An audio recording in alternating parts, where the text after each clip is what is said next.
Hello friends, आज मैं question number 5 और 6 सॉल्व करके दिखाऊंगी। तो क्वेश्चन नंबर 5 में पूछा गया है कि identify the following statements as constants और वेरिएबल्स। यानी कि जो भी स्टेटमेंट दिया गया है उसमें जो नंबर है वो कुछ भी होने से चेंज अगर नहीं होता तो वो कांस्टेंट है, अगर वो नंबर बार बार चेंज होता है तो वेरिएबल है। तो फर्स्ट क्वेश्चन है number of mangoes in 1 dozen. तो 1 डजन मतलब 12। कुछ भी हो जाए 1 डजन का वैल्यू जो है 12 वो कभी चेंज नहीं होता, तो ये हमारा कांस्टेंट है। नेक्स्ट है number of centimetres in a metre. तो हमारा हमेशा यूनिवर्सल रूल है 1 मीटर इक्वल टू 100 सेंटीमीटर, तो ये कभी चेंज नहीं होता, तो ये भी हमारा कांस्टेंट है। नेक्स्ट है टेम्परेचर इन ए डे। तो temperature in a day entire day में वैरी करता है। जैसे आप लोग सुबह उठते हैं टेम्परेचर कम होता है, फिर टेम्परेचर इंक्रीज़ होता है, फिर शाम के टाइम फिर कम हो जाता है, तो वो वैरी करता है through out the day and night. तो यहाँ पे एक्चुअल डे दिया गया है, तो टेम्परेचर जो है वो डे में काफ़ी बार वैरी करता है, तो ये हमारा वेरिएबल है।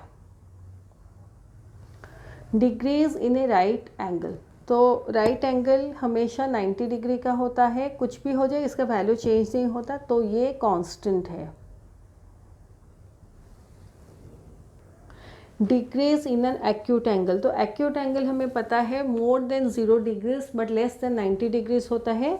तो 0 से 90 लेकर 90 से कम होगा उसका वैल्यू, और उसके बीच उसका कुछ भी वैल्यू हो सकता है, तो ये हमारा वेरिएबल है। नेक्स्ट है number of days in February. तो ऐसे नंबर ऑफ डेज फेब्रुअरी में 28 होते हैं, बट लीप ईयर होने से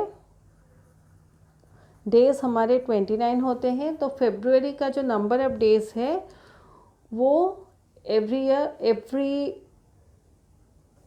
4 ईयर्स वैरी करता है, तो ये हमारा वेरिएबल होगा।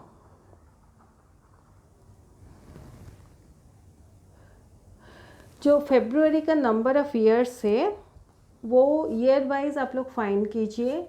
जैसे अगर 2020 आप देखेंगे, जो ईयर है वो अगर 4 के साथ डिविजिबल है और 4 के साथ जब डिवाइड करते हैं रिमाइंडर 0 आता है तो वो लीप ईयर होता है।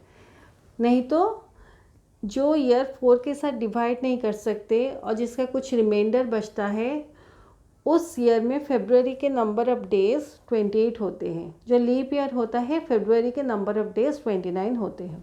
नंबर ऑफ़ डेज़ इन अप्रैल ये हमेशा कांस्टेंट रहता है 30 डेज़, तो ये हमारा कांस्टेंट है। Number of letters in the word mathematics. तो मैथमेटिक्स जो है उसका कुछ चेंज नहीं होता, तो नंबर ऑफ़ लेटर्स जो है ये हमेशा कांस्टेंट रहता है, तो ये भी हमारा कांस्टेंट है। तो न्यूमेरिकल कोएफिशिएंट का मतलब है जो नंबर इसमें प्रेजेंट है। तो यहाँ देखिए 2 और x है, तो नंबर यहाँ पे 2 है, तो numerical coefficient in 2x is 2। इस केस में न्यूमेरिकल कोएफिशिएंट भी 2 है 2yz में।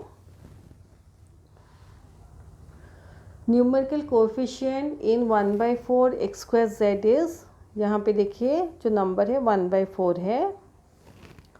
Numerical coefficient in a is a, यानी कि 1 इंटू a। तो न्यूमेरिकल कोएफिशिएंट इस केस में 1 है।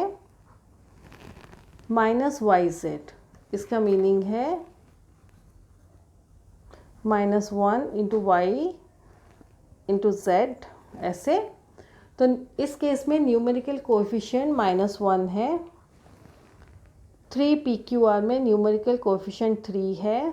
4/3 a² bc में न्यूमेरिकल कोएफिशिएंट 4/3 है। x² yz, इसको देखिए x² yz का मीनिंग है 1 into x into y into z। तो इस केस में न्यूमेरिकल कोएफिशिएंट 1 है, माइनस बी सी यानी कि -1 इंटू बी इंटू सी ऐसे। तो इस केस में न्यूमेरिकल कोएफिशिएंट हमारा -1 है। न्यूमेरिकल कोएफिशिएंट इन -x यानी कि -1 इंटू x, तो इस केस में न्यूमेरिकल कोएफिशिएंट -1 है। तो इसके बाद आप सिर्फ फुल स्टॉप्स लगा दीजिए।